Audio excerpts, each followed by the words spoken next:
नमस्कार दोस्तों, स्वागत है एक बार फिर से आपके अपने एजुकेशन चैनल एजुट्यूबर देव पर। तो दोस्तों, कॉलेज एजुकेशन के अंतर्गत जो अपने असिस्टेंट प्रोफेसर भर्ती है 2020, वो अभी जो है अभी तक 19 विषयों का रिजल्ट जारी कर चुकी है। तो टोटल 31 में से अगर 19 निकालते हैं तो लगभग 12 सब्जेक्ट जो है वो रह जाते हैं। अब वो 12 सब्जेक्ट्स कौन कौन से हैं वो हम जानेंगे, और इसके अलावा ये भी बात करेंगे कि अभी किन किन विषयों के रिजल्ट आने शेष है और किन किन विषयों की फाइनल लिस्ट आ चुकी है। क्योंकि बहुत सारे सब्जेक्ट हैं तो थोड़ा से अभ्यर्थी भी कन्फ्यूजन में रहते हैं कि कौन कौन से आ गए हैं, कौन कौन सी अभी किस किस विषयों की क्या प्रक्रिया चल रही है, वो सब बातें करेंगे। और इसके अलावा जैसे मैंने आपको अपडेट्स भी दी हैं कि कॉलेज लेक्चरर या यूं कहें असिस्टेंट प्रोफेसर 2022 जून या जुलाई में जो उसकी विज्ञप्ति आने की घोषणाएं हो चुकी हैं। कुछ एक लोग हैं जो बड़े डेढ़ होशियार हैं, वो कह रहे हैं कि ऐसा कुछ भी नहीं है। अब साहब अशोक गहलोत जी खुद ट्वीट करते हैं, फिर भले चाहे वो साल भर बाद अगले जून विज्ञप्ति निकालें, लेकिन उनका ट्वीट आया है, उनकी ओर से ऑथेंटिक इन्फॉर्मेशन आई है, वो जो है स्पष्ट है। अब देखिए, ये है 13 तारीख वाली अपडेट। लास्ट मैंने आपको पॉलिटिकल साइंस की अपडेट दी थी। ये है सोशियोलॉजी का जो प्रीलिमिनरी रिजल्ट है, मतलब कि एक तरीके से प्रोविजनल अभ्यर्थियों की सूची आप कह सकते हो, जिसमें इंटरव्यू के लिए अभ्यर्थियों को पात्र माना गया है। फाइनल सिलेक्शन इसके बाद होगा। और इसके साथ हम इस वीडियो में भी बात करेंगे कि जो एक प्री लिस्ट निकलती है और एक जो मेन लिस्ट निकलती है, मतलब इंटरव्यू के लिए जो लिस्ट है और जो फाइनल सिलेक्शन की लिस्ट है, उसमें कितना कोई डिफरेंस आ जाता है पदों के अनुसार। तो सबसे पहले सोशियोलॉजी यानी कि समाजशास्त्र की बात करें तो प्रेमोबेबल जो अपने रिजल्ट है, इसके अंतर्गत ये सारे रोल नंबर आप सब देख सकते हो। 176 अभ्यर्थी इसमें चुने गए हैं। टोटल जो पोस्ट है वो 42 है, और कंपटीशन जो है वो 42 पोस्ट के लिए 864 अभ्यर्थियों ने एग्ज़ाम दिया है, और 21 जो है का कंपटीशन है एक पद पे, यानी कि एक पद के लिए 21 अभ्यर्थी जो है इसमें दावेदार है। अब देखिए कट ऑफ कितनी गई है इंटरव्यू के लिए, तो 96.67 अपने अनुमान थे, 110 से 15 के बीच में, तो रह गया लगभग 14 अंक का डिफरेंस रह गया, और इतना तो खैर रह ही जाता है। और फिर SC ST की, OBC MBC की आप सब देख सकते हो, फिर एक्स सर्विसमैन और दिव्यांगजन सभी की भी आपके सामने। अब देखिए इसमें जो है 42 पोस्ट के लिए कितने अभ्यर्थी चुने गए, 176, यानी कि लगभग 4-4.25 गुना अभ्यर्थी चुने गए हैं। 3 से 4 गुना चुने जाते हैं तो अच्छी बात है, लेकिन कई बार क्या है कि जैसे जितनी ज़्यादा पोस्ट होती है उतने ज़्यादा अभ्यर्थी चुन लिए जाते हैं, तो उसके अनुसार कई बार 8 और कई बार 10 गुना, मतलब पॉलिटिकल साइंस में 10 गुना अभ्यर्थी चुने गए हैं। और मैं आपको एक बात गारंटी के साथ कह सकता हूँ कि जितने ज़्यादा अभ्यर्थी चुने जाएंगे उतना ज़्यादा आगे जो कट ऑफ है वो बढ़ जाएगी, उतना ज़्यादा डिफरेंस होगा इंटरव्यू के लिए जो कट ऑफ है और जो फाइनल लिस्ट आएगी उसमें। अब देखिए दूसरा जो प्रेस नोट है वो है अपने पब्लिक एड के संबंध में, जहां पर साक्षात्कार हेतु अस्थायी रूप से सफल घोषित अभ्यर्थियों के साक्षात्कार आयोजित हो चुके थे, और उसमें जो है मेन लिस्ट में ये 6 अभ्यर्थी जो है सेलेक्ट हुए। देखिए कट ऑफ कितनी गई है। जनरल में जो पुरुष हैं उनके 155.01, और जो महिलाएं हैं उनके 145.17 की जो है कट ऑफ गई है। अब देखिए एक और बात यहाँ पर आप देखें तो OBC में जो है field up by horizontal category, तो OBC की जो अभ्यर्थी उसको हॉरिजॉन्टल कैटेगरी से जो है भरा जाएगा। और हॉरिजॉन्टल क्या है, वर्टिकल क्या है, मैंने एक वीडियो में बताया था, यहाँ अगर थोड़ा सा बता दूंगा तो आप पूरा समझ नहीं पाओगे। आप वो आरक्षण वाला वीडियो जो है वो ज़रूर देख लीजिएगा, सर्च करोगे मिल जाएगा आपको। अब देखिए अगला जो प्रेस नोट है वो है अपने पब्लिक एड यानी कि लोक प्रशासन के संबंध में, जहां पर 6 टोटल अभ्यर्थी जो है वो सिलेक्ट हुए हैं, और 152.50 जो है वो फाइनल कट ऑफ गई है। अब देखिए एक और चीज़ यहाँ पर ध्यान देने लायक है, वो क्या है, ये देखिए 152 जो है 50 गई है, ये किसकी है, ये है दोस्तों रिजर्व लिस्ट की कट ऑफ। अब देखिए एक है मेन लिस्ट जिसमें 6 अभ्यर्थी चुने गए 155, एक है रिजर्व लिस्ट जिसमें 152 से जो है 6 अभ्यर्थी और चुने गए, तो 6 और 6 12। अब देखिए पब्लिक एड में जो है कितने चुने गए थे, पब्लिक एड के अंदर जो अभ्यर्थी अपने चुने गए थे वो थे 32 अभ्यर्थी, उसमें से 12 जो है मेन लिस्ट और रिजर्व लिस्ट में चुने गए। तो मेन में से कोई ज्वाइन नहीं करेगा तो रिजर्व लिस्ट वालों को उसमें नंबर आ जाएगा। अभी देखिए उसके अलावा एक और विषय का जो है फाइनल रिजल्ट जारी हो चुका है, वो है फिलोसफी। और फिलोसफी यानी कि दर्शन शास्त्र में 2 अभ्यर्थी चुने गए हैं, और दोनों अभ्यर्थी आपको पता है क्योंकि 2 ही पोस्ट थी। और फिलोसफी का जो रिजल्ट आया था वो 24 जनवरी को आ गया था, जी हाँ, इंटरव्यू के लिए आ गया था, फिर इंटरव्यूज़ हुए और अभी जो है फाइनल रिजल्ट आया। तो देखिए आप कितना समय भी लगता है, और 123.67 जो है वो इसमें मार्क्स गई है। अब ये डिफरेंस वगैरह भी हम लोग देखेंगे कि डिफरेंस क्या कुछ रहता है, वो भी हम लोग समझने की कोशिश करेंगे। और फिर ये रिजर्व लिस्ट है इसकी, इसमें भी 2 अभ्यर्थी चुने गए हैं, तो जितने मेन में होते हैं उतने ही रिजर्व में होते हैं। और कितना कुछ डिफरेंस रहा अगर उसके बारे में बात करें तो देखिए अभी तक 4 विषयों के जो है फाइनल रिजल्ट आ चुके हैं। अब देखिए जितने ज़्यादा अभ्यर्थी चुने जाते हैं उसका नुकसान क्या है। अब देखिए मैं आपको एक उदाहरण से समझाना चाहूँगा। देखिए 4 विषय ऐसे हैं अपने टोटल 31 में से जिनका जो है इंटरव्यू हो चुका है और फाइनल रिजल्ट भी आ चुके हैं। सबसे पहले किसका है, देखिए एग्रीकल्चर। तो एग्रीकल्चर में क्योंकि इनको क्या करना था, एक ही अभ्यर्थी लेना था फाइनल सिलेक्शन में, और अभ्यर्थी टोटल कितने पास किए गए, 3 अभ्यर्थी पास किए गए, 3 गुना, और 124.22 गई थी इंटरव्यू के लिए कट ऑफ। अब जब मेन रिजल्ट आया तो 145.49 यानी कि लगभग 21 से 22 अंक जो है उसमें बढ़ गए। अब देखिए जब इतनी बढ़ोतरी हुई है तो हम ये सोचते हैं कि 20-21 अंक ही बढ़ेगी, ऐसा नहीं है, क्योंकि इसमें अभ्यर्थी बहुत कम थे, टोटल 27 ही थे, तो केवल 21 अंक बढ़ी। अब देखो जैसे जैसे अभ्यर्थी बढ़ेंगे वैसे वैसे इनकी जो डिफरेंस है अपने इंटरव्यू के लिए जो कट ऑफ जाती है और जो फाइनल लिस्ट जाती है उसमें जो है डिफरेंस कितना बढ़ जाता है।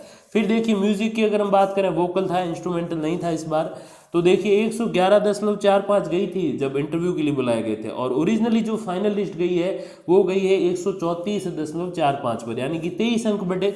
और म्यूजिक में आपको पता है कि 3 अभ्यर्थी लेने हैं और 9 अभ्यर्थी पास किए गए थे, तो इसमें 23।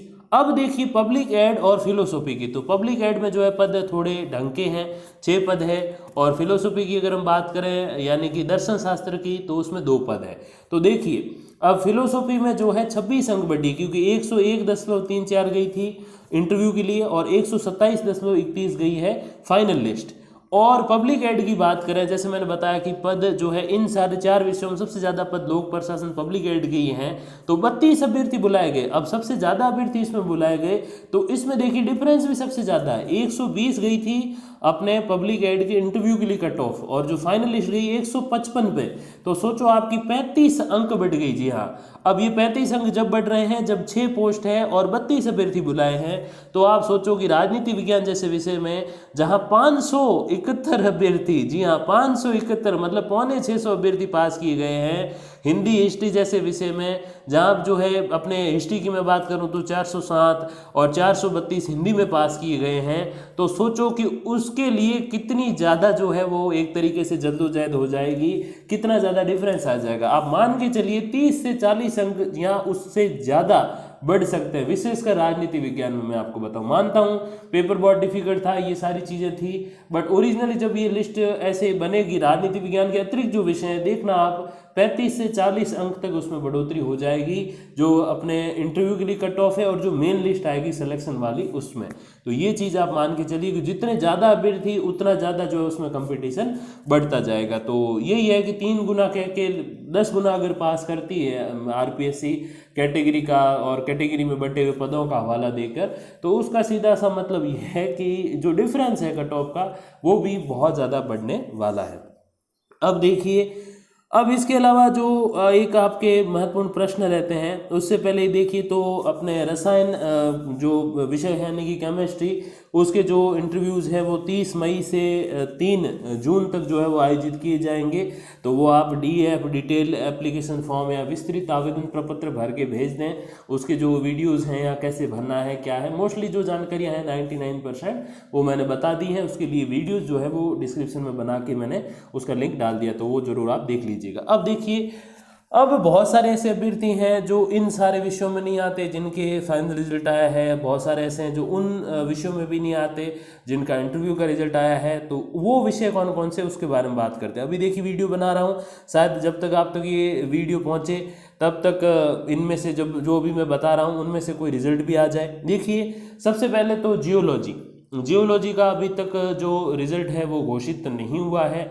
जी हाँ, अभी तक इसका परिणाम नहीं आया है। फिर देखिए जूलॉजी यानी कि प्राणी शास्त्र, तो इसका भी रिजल्ट अभी आना शेष है, मतलब जो अपने इंटरव्यू के लिए भी जो कट ऑफ होती है ना वो भी आने भी बाकी है। फिर अपने कॉमर्स के 3 जो अच्छे सब्जेक्ट हैं ABST, EAFM और बिजनेस एड, इसमें से एक का भी अभी तक रिजल्ट नहीं आया है, ये भी बाकी है।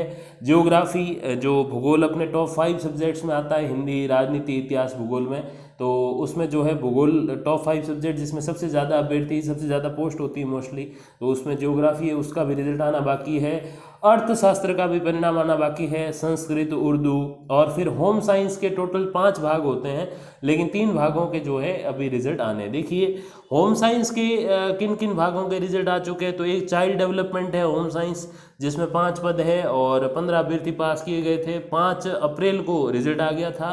और फिर सेकंड जो अपने होम साइंस की अगर मैं बात बताऊं आपको, तो एजुकेशन एक्सटेंशन वाला जो सब्जेक्ट है 27 जनवरी को जिसका रिजल्ट आ गया था, तो 2 रिजल्ट आ चुके हैं, 3 अभी बाकी है, एक फूड न्यूट्रिशन, एक क्लोथिंग टेक्सटाइल, एक होम मैनेजमेंट, ये 3 जो है बाकी है। तो ये टोटल हो गए दोस्तों अपने 19 सब्जेक्ट जिनके रिजल्ट आ चुके हैं, 4 सब्जेक्ट जिनकी मेन लिस्ट आ चुकी है यानी कि फाइनल रिजल्ट आ चुका है, और आपको पता ही है कि 12 सब्जेक्ट जिनके अभी तक इंटरव्यू के लिए जो कट ऑफ है वो भी आना शेष है। तो ये सारी पूरी कहानी है अपने असिस्टेंट प्रोफेसर 2020 की। तो ये वीडियो जब तक आप तक पहुंचेगा शायद 1-2 विषयों के रिजल्ट और आ जाए, तो तब आप ये कुछ अभ्यर्थी जो नए नए जुड़े वो ये कहते हैं कि सर आप पुरानी जानकारी दे रहे हो। देखो ऐसा होता है कि मोस्टली जो है मुझे समय नहीं मिलता, तो समय जब मिलता है तभी वीडियो बनाता हूँ, तो उसके कारण क्या है कि थोड़ी सी जो नई अपडेट है वो थोड़ी सी रह जाती है, लेकिन कोई बात नहीं, उसको नेक्स्ट वीडियो में शामिल कर देंगे।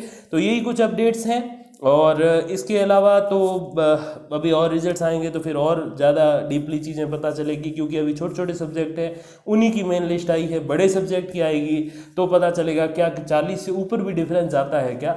अब कई सारे बच्चे ये पूछेंगे कि सर 200 का जो टोटल अपने 3 पेपर होते हैं, 150, 75 और 50, तो 200, तो और उसका जो अगर हम बात करें 12% तो लगभग 24 अंक होते हैं, तो सर ये 40 का डिफरेंस कैसे होता है। तो इसके पीछे देखिए रीज़न ये है कि जो कट ऑफ होती है, जैसे कट ऑफ गई है 100, 200 में से 100 गई, अब उसमें 40 का डिफरेंस कैसे आएगा। इसके पीछे रीज़न ये है कि 100 वाला अभ्यर्थी सबसे नीचे और सबसे ऊपर वाले जो अभ्यर्थी हैं या ऊपरी जो 10, 20, 30 पोजीशन वाले जो अभ्यर्थी हैं वो उससे बहुत ज़्यादा गैप में होंगे, शायद वो 120, 130 पे हो, तो अगर वो 10-20 नंबर भी लाते हैं ना तो 40 अंक का डिफरेंस हो जाता है। तो ये एक रीज़न है, जितने ज़्यादा अभ्यर्थी चुने जाएंगे उतना ज़्यादा उसमें डिफरेंस जो है क्रिएट होता जाएगा। तो ये एक रीज़न है। कई बार बच्चे इसमें थोड़े से संशय में आ जाते हैं, थोड़े कन्फ्यूज़ हो जाते हैं अपने कि सर इतना डिफरेंस कैसे, इतने तो टोटल अंक लाए तो भी नहीं हो सकता। तो देखिए वो कट ऑफ जो सबसे निचले अभ्यर्थी की है और ऊपर वाले अभ्यर्थी की जो है मतलब 200 में से 180 भी हो सकते हैं। आप सोचो इतने तो पॉसिबल नहीं है, लेकिन कोई बहुत ज़्यादा मेधावी हो, बहुत ज़्यादा महाज्ञानी हो तो हो सकते हैं। तो सोचो कि वो तो 1 अंक भी लाएगा तो भी उसका सिलेक्शन है।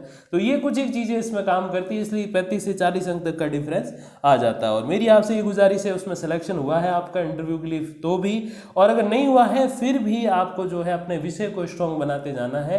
जीके तो खैर 12वीं पढ़ना ही है, वो तो है ही, लेकिन सब्जेक्ट को आप स्ट्रॉन्ग बनाते जाओगे, जिसका सीधा सा तात्पर्य ये होगा कि इंटरव्यू में भी आप अच्छा स्कोर करोगे और आने वाली कॉलेज लेक्चरशिप की जो भर्ती है उसमें भी। तो ये कुछ एक अपडेट्स हैं, बाकी जो भी जानकारी आएंगी तो पहुंचा देंगे आप तक वीडियोज़ या फिर कम्युनिटी पोस्ट के माध्यम से। तब तक के लिए धन्यवाद, नमस्कार।